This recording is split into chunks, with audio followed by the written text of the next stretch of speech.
Pension fund trustees, as the representatives or the fiduciaries of the ultimate owners of the assets, your workers, your labor and your members and pensioners, it's really the trustees that represent their interests.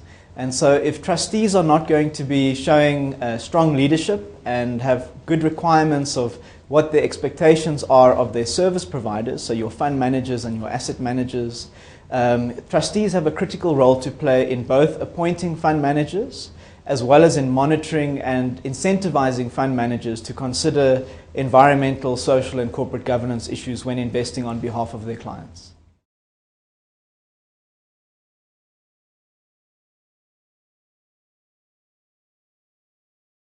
I think we've got a very enabling legislative environment in South Africa.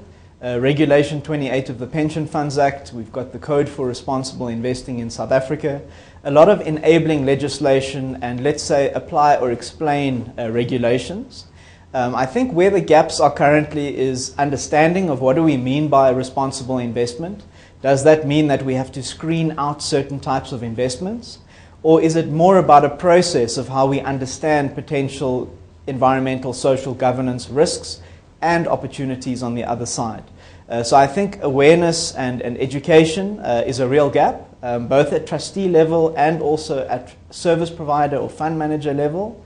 I think we're also waiting for the regulator who's given us legislation, but also for the regulator to be monitoring compliance against those regulations.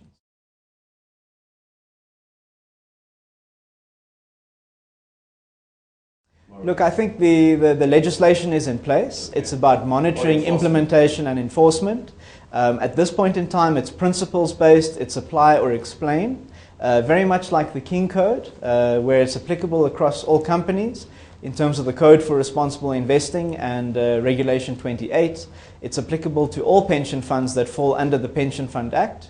And it's now just a matter of time of seeing the industry itself self-regulating, as well as the regulator coming to the fore and in a sense highlighting what is best practice.